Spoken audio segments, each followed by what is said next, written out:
Hello, all you wonderful people. I'm Lisa with Living Life with Lisa. And we talk about living with early onset dementia. And I am just running around on Wednesday. Today's Friday. And I haven't been getting things up very good. Mostly because the life has been crazy this week. I'll tell you all about it if I have time to tell you. But it's fall break right now, so the boys are home yesterday, today, all weekend, and then Monday they'll go back to Tuesday. So it's a long break. I'm running in here to Dollar Tree. I just stopped and went and paid a vet bill because Wednesday was a nightmare. I went in there, I waited over an hour to get in, and they forgot me, so I happened. And they were all apologetic. I had to leave because, they put me in when I said, I'm going to have to go because I got to take kids places. And so they got me in, so I had to leave because it was taking so long to couldn't get the bill up. And so I went in today to pay the bill, nearly $200. And because my dogs are allergic to something in the yard, 2 of them, and that medicine is outrageous, completely outrageous. But they turn pink. The dogs turn pink, and they get bumps on them. So, well, I'll be back. Hello, I'm back. Gotta go get Aiden from music lessons. So try to talk fast and keep doing that. So anyway, so last you heard there was a kid wanting to beat up Aiden, and then I had you told the whole story and stuff. Well, it continued, and the boy that was gonna do the beating up was mouthing off Wednesday.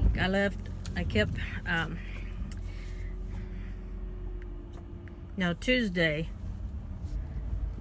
Monday nights when I put that video up, or did the video, and on Tuesday I just had Aiden stay home, and I went in to take Randy to basketball, and they were having parent-teacher conferences. They put all teachers in the gym, and then you just stand in line to go see them.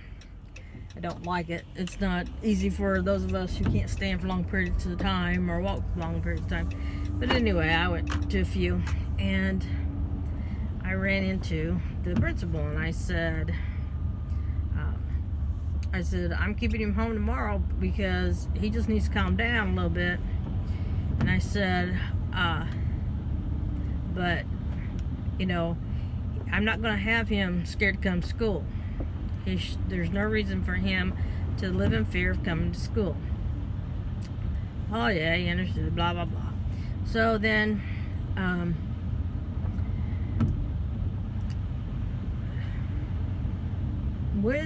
Tuesday night, some kids messaged Aiden and told him that this kid was mouthing off during last hour that he was going to beat him up in the parking lot, which would be kind of hard because Aiden's 14, he doesn't drive to school, so he doesn't go to the parking lot. And so anyway, but he was still threatening him and sending stuff. And I thought, I've had it. This is just too much. And so Aiden asked me if he could punch you back. I said, wait till he punches you. You make sure he punches you first, and as the saying goes, you let them make the first punch, but you make sure you have the last punch. And so he went into school, and he had somebody that's going to walk him down a certain hallway that this kid would be, and lunchtime, they have lunch together. And so he's going to the band room for lunch. So we had that all taken care of. So I went in Wednesday morning, I took him to school, and I went in to talk to the principal again. and I said that he's mouthing off at 7th hour yesterday, telling all these kids that he was going to beat them up in the parking lot. And I said, he's a nervous wreck and we can't have this. And I said, I told Aiden, make sure that Corey throws the first punch. And he stopped me right in the middle of my sentence because I think he knew what I was going to say. And he said, because he was saying, oh, kids like to stir the pot, and it looked kind of like it wasn't any big deal.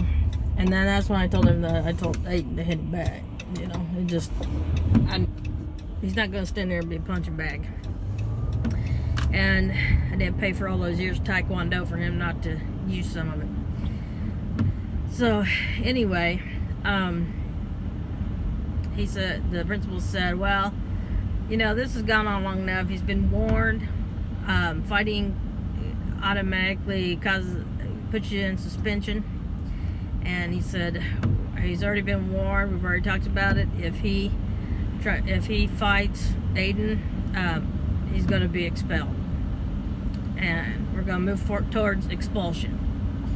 And I said, okay. He said, after you leave, I'll bring him down here and I'm going to tell him that we're going to move towards expulsion if he does anything. And I said, sounds good to me. And so I thanked him and I left. And so when I got in the car, I texted Aiden and told him that what was said, that they're gonna, if he touches him, he's gonna go for expulsion. And he was like, oh yeah. And so he noticed during the day that he didn't have any trouble, but he didn't, he tried not to make eye contact with him, and he had somebody with him when he went down the hallway and that kind of stuff.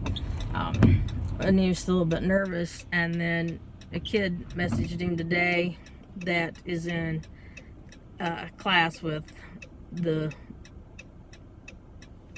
bully, and the bully said, well, and this was on Wednesday, well, I was going to beat him up yesterday, but after this morning I decided I'm not gonna waste my time beating him up. I'm not gonna beat him up now. So I think he believed what he was told. So that being said, Aiden is relieved. He feels better. He's ready to go back to school now. He's not scared anymore, and the drama is over.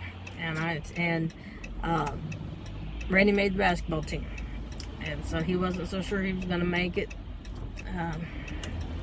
He's got a little problem on the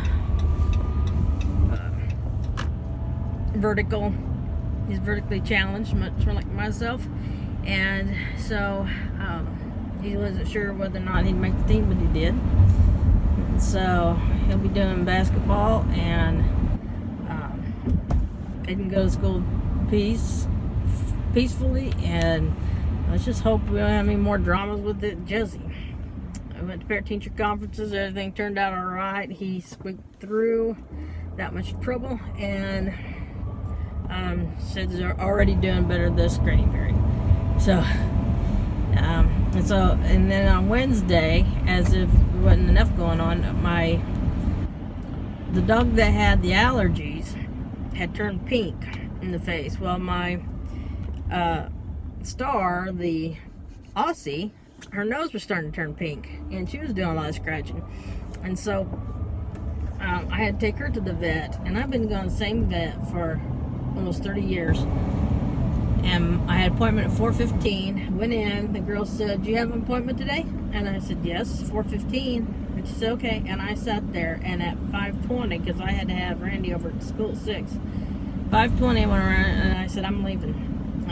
And she said, "You haven't been seen yet?" And I said, "No, I was here for 4:15, and it's an hour later." So they got me in right then and blamed the new system. The system's messed up. And I said, pencil and paper. Use pencil and paper. It won't be a problem. And the old doc agreed with me. But so we got the medicine and for them. And I said, I have got to go. I have got to get to my house, pick up a kid, and get to school before 6 o'clock. So he was trying to rush them out of there. Well, then they couldn't get the bill to come out because of the new computer system went and spit the bill out, and so I said, I gotta go, I'll just pay you another time. And I left, and so I just went in today and paid him. But that was a nightmare. I have never had that kind of problem at that place before, and it's just crazy. They've got 2 new doctors, and they're kind of the ones that were there went 30 years ago, have been there for 30 years. You know, they're kind of wanting to retire now, so they're selling out their parts. These new things are coming in, and you know, and they don't have the customer satisfaction part set down yet. But that's kind of the catch up. We've been sleeping and playing games and eating junk for fall break, and that's about it. He's at his lesson. So you all have a great weekend and live life to the fullest, live life with no regrets, and we'll catch you next time. Bye bye.